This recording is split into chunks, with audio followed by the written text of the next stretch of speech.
Jai Gurudev children, today we are going to start next poem from Unit 2, that is Wind. It is written by Subramanya Bharti. He was a Tamil writer. This poem was written by him in Tamil, later on translated by A.K. Ramanujan. As you can see, this fact is given at the bottom after the poem. Let me tell you a little bit about Subramanya Bharti.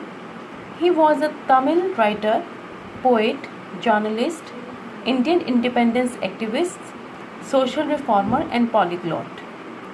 Popularly known as Mahakavi Bharti, he was a pioneer of modern Tamil poetry and is considered one of the greatest Tamil literary figures of all time. Now, before we start the poem, let me tell you the central idea of the poem, Wind. This poem is derived from the poet's observation and devotion. He sees the effects of the winds in general and of stormy weather. He also praises the wind god. We are able to appreciate the keenness of the poet's vision and his unique thought process about something as apparently simple as the wind. The poet suggests everyone to be strong physically and mentally.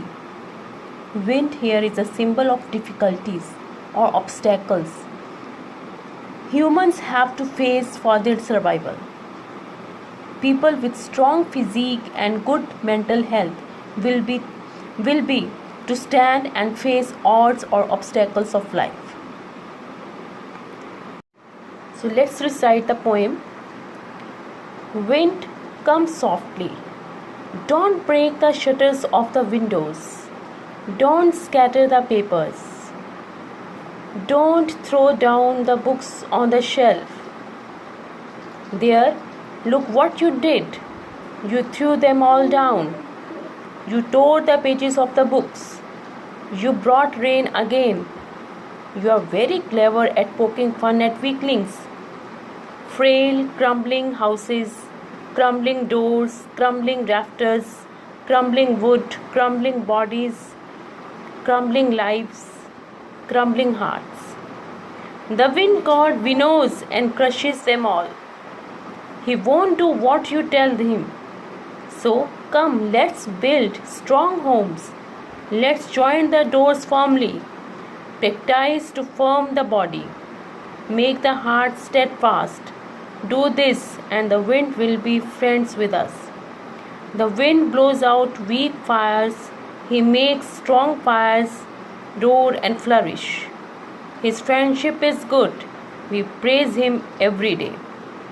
Now let me explain the first part of the poem, that is first 4 lines.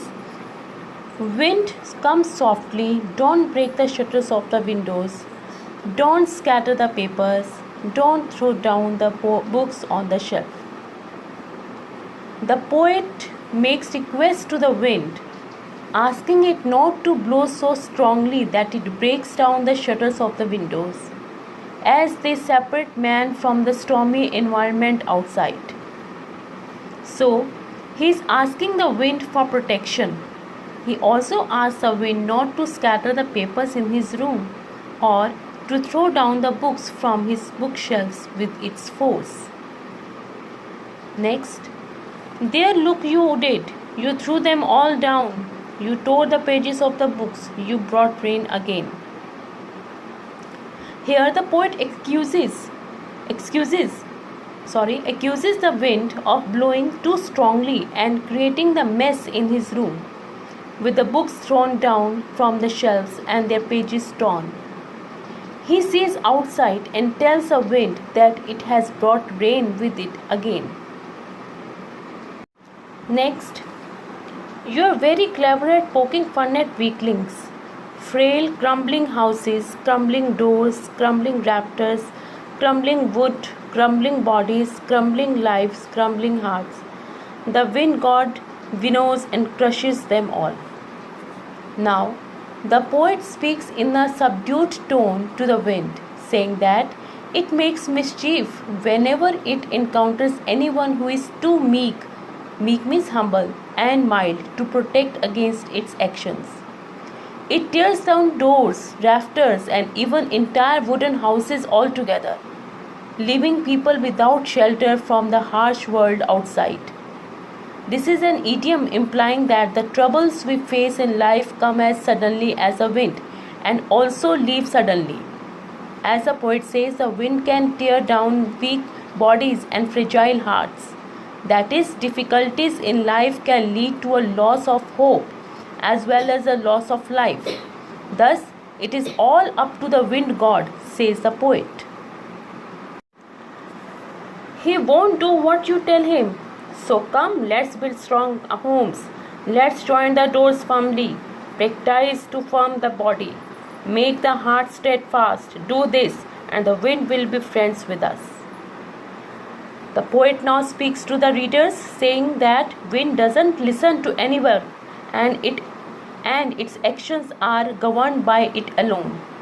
To escape its harmful effects, we should build our homes on a strong foundation and ensure that their doors cannot be easily penetrated by the wind.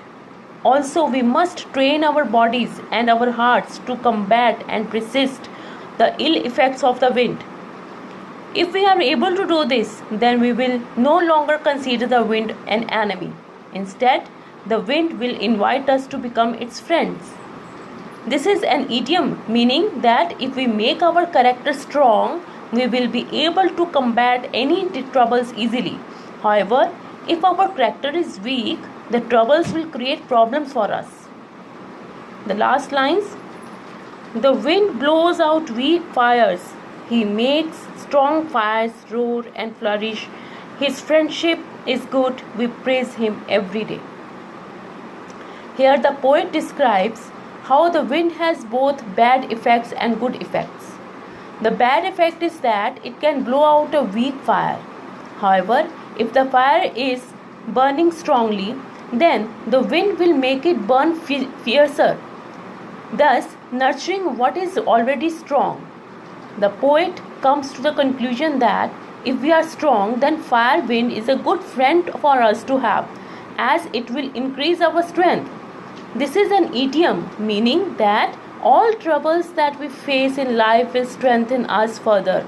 If our characters are strong, however, we will be seriously affected by troubles if our characters are weak. He also says that we should sing our devotion to the wind god on a daily basis, meaning that we should happily face any troubles in our life. So, the poem Wind presents a poet's wish to become friends with the natural element wind. The wind is powerful and destructive, so one is unable to make friends with it. First, the poet asks the wind to be soft, but the wind does not change its nature. It is strong and destroys all that is weak in its path. Then, the poet asks it not to damage things, but the wind damages all that is not strong. So, the poet declares that anyone weak will not be able to befriend the wind. The poet describes how the wind destroys papers, books, shutters, houses, all those that are weak. He wonders at the power of the wind. He admires its strength, and so he wants to be one with the spirit of that natural force. Bharti realizes that the wind will not obey the frail commands of human beings, and so he changes his mind. Instead of asking it to be soft, he asks his men to be strong. Bharti decides to strengthen the body and mind. Firstly, he asks his men to become strong. Secondly, he asks them to build strong houses and strong doors. He highlights how the wind puts out weak fires but supports strong and large fires. The poet concludes that only a strong entity can befriend the strong wind. Therefore, to be a friend of the wind, one should be strong in mind and body. Talking about the theme of the wind, it is a poem that wonders at the power of nature. Like Shelley's Ode to the West Wind, this poem also describes the destructive nature of wind. Firstly, the poem describes the nature and strength of the wind.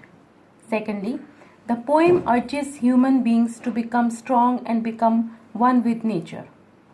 The poet opines that being one with nature is good, and every human being should strive towards creating a fellowship with nature. At the same time, the poem remarks on the pathetic state of human beings and their living condition. They are weak, and their body and mind are weak. Even their surroundings are weak. This poem is also a call for men to be strong and truly abled.